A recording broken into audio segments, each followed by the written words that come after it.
नमस्कार, आप देख रहे हैं तिरछियाँ और अभी बात करेंगे एक ज्वलंत मुद्दे की। हम बात करते हैं तो लगातार जो धरना पर बैठे हुए हैं संजीव कुमार, जो शिक्षक हैं और प्रधानाध्यापक हैं, उन्हें बार बार मजबूर इस कड़ाके के ठंड में मजबूरन यहाँ पर धरना पर बैठना पड़ रहा है। और धरना पर बैठने का यह आलम है कि 2007 से इनकी ज्वाइनिंग हुई थी और इसके बाद लगातार 2019 तक इनको पेमेंट दिया गया विभाग के माध्यम से और एरियर भी दिया गया, लेकिन फिर हाई कोर्ट का आदेश भी प्राप्त था, लेकिन फिर विभाग के उथल-पुथल के वजह से, विभाग के लापरवाही के वजह से इन सभी लोगों का पेमेंट रोक दिया गया। अब लगातार ये धरना पर भी पूर्व से 1 महीना पहले से ही धरना पर बैठे हुए, तो पुनः आज मजबूरन इनको कड़ाके के इस ठंड में धरना पर बैठना पड़ रहा है। और इनके जो परिवार हैं और इनके जो घर के लोग हैं वो काफ़ी मजबूर हैं और रोड पर आने को तैयार हैं। क्या ऐसी बात है, इनसे सीधे इनसे जुड़ते हैं और हम वार्तालाप करने का प्रयास करेंगे। संजीव जी, क्या मामला हुआ था, क्या हुआ था, बताएं। सबसे पहले तिरछी आंखें न्यूज़ को मैं सम्मान करते हैं, नमस्कार करते हैं कि इस दुख भरी शाम में ठंडी के कड़ाके में आप हमसे मिलने आए हैं। जिला शिक्षा पदाधिकारी महोदय से कई बार हम वेतन के लिए चक्कर काट चुके हैं, कई बार गए हैं, आज कर देंगे, कल कर देंगे, बहुत परेशान हुए, लेकिन आज तक नहीं की। और बोले थे कि हम 2-4 दिन में आपका समाधान कर देते हैं, वेतन आपका भुगतान कर दिया जाएगा, परंतु वेतन भुगतान नहीं हो पाया। तंग होकर हमारे विद्यालय के कुछ शिक्षक और कुछ सहयोगी शिक्षक और मेरे अलावा बहुत से ऐसे शिक्षक हैं जिनका वेतन भुगतान नहीं हुआ है।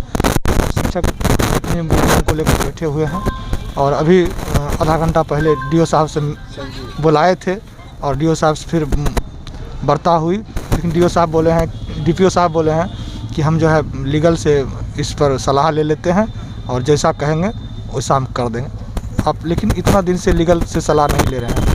अब मेरा बस यही मांग है कि आप लीगल से सलाह उधर लीजिए, जितना दिन में आपको लीगल से सलाह लेना है लीजिए। हम काम किए हैं, मेरा अधिकार है वेतन पाना। यदि मेरा नियोजन अभी भी गलत है तो आप हमको हटा दीजिए।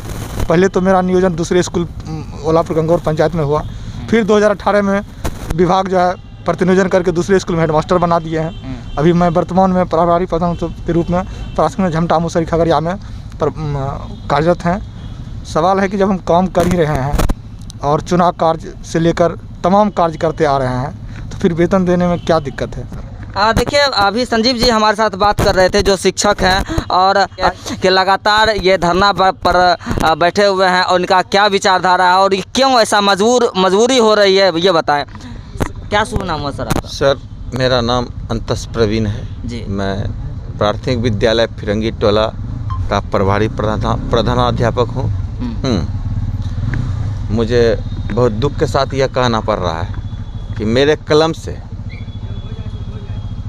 10 स्टाफ का वेतन भुगतान होता है, उसमें से मेरा वेतन का भुगतान जब नहीं होता है तो मुझे बहुत अंदर से कष्ट के क्या बताऊं, उस संवेदना इतनी पीड़ा होती है कि कुछ कहने मैं शब्दों में बयान नहीं कर सकता हूँ।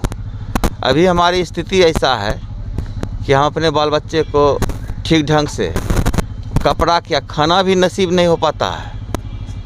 कल मैं आया हूँ गणतंत्र दिवस मना करके स्कूल से विद्यालय आया तो मेरे घर में खाना नहीं बना था और पत्नी बोली कि खाना क्या दें, कुछ थे ये नहीं था, घर में खाना नहीं बनाए।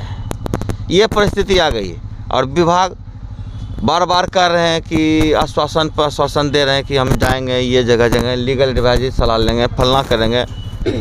तो कब तक लीजिएगा, कोई ठोस निर्णय लीजिए। मैंने आज भी कहा डीपीओ साहब को, कैसा कीजिए सर, आप हमको बैठा दीजिए, हमको ये नौकरी से अब मैं परेशान हो गया हूँ, मैं नौकरी नहीं करूँगा, आप हमको बैठा दीजिए।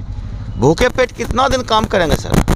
तो स्कूल जाना, स्कूल का संचालन करना, ये रिपोर्ट करना, वो रिपोर्ट करना संभव है? जिसके मैंने कहा कि मेरे मोबाइल में बैलेंस नहीं है सर 1 माह से।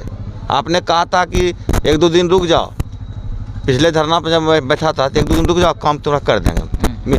जब 1-2 दिन के बाद 4 दिन के बाद आए तो बोला महती कृपा है हम पर। तो महती कृपा है तो हमको खुशी हुई। महती कृपा का मतलब कुछ अर्थ होता है ना उसका। फिर आए तो अच्छा एक काम व्यस्त हो गए हैं, व्यस्त हो गए, ठीक है, नया साल पे तो पा देंगे।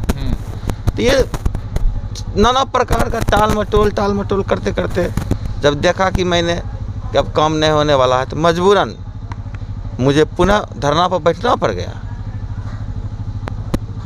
तो हम क्या करें, घर की स्थिति बहुत ख़राब है, बहुत ही। अब बताइए, मोबाइल में बैलेंस भराने लायक पैसा नहीं है। देखिए, अभी बात कर रहे थे एक शिक्षक जी जो धरना पर बैठे हुए हैं और काफ़ी ख़राब स्थिति है। हमारे साथ कुछ महिला भी जुड़े हुए हैं और इनसे भी हम जानने का प्रयास करेंगे। ये भी घर बार छोड़कर इस कड़ाके की ठंड में यहाँ पर हैं और ये खुद एक शिक्षिका हैं। इनसे भी जानने का हम प्रयास करेंगे कि आखिर यहाँ पर क्यों धरना पर बैठे हुए हैं और क्या वजह है। क्या शुभ नाम हुआ? मैं पिंकी कुमारी, पदस्थापित मध्य विद्यालय चक्की पर ओलापुर गंगोर में हूँ और मेरी एक 32 माह से पेमेंट रुकी हुई है। संजीव कुमार और अंतस परवीन, अनुराधा रानी और सुषमा दयाल, ये 5 शिक्षक का पेमेंट 32 माह से रुकी हुई है। हम लोग इसके लिए लगातार आवेदन देते रहे, लेकिन हम लोग का कोई आवेदन का कोई रिस्पॉन्सिबिलिटी इन लोगों ने नहीं दिया और जब भी आते हैं तो डांट फटकार के भगा दिया जाता है। और हम अब तंग आ चुके हैं कि बस में बस वाला भी उतार देता है कि अगर पैसा नहीं देते हैं, मेरे पास उतना है नहीं, प्रत्येक दिन आने जाने का खर्च है सर 100 रुपया, लेकिन मेरे पास 10 रुपया के लायक भी नहीं रहता है। तो हम क्या करें, हम बहुत मजबूर हो गए हैं। लगता है जैसे कि अब आत्महत्या कर लें। मेरे साथ छोटे छोटे 2 बच्चे हैं, उनका भी पढ़ाई लिखाई ड्रॉप हो गया है।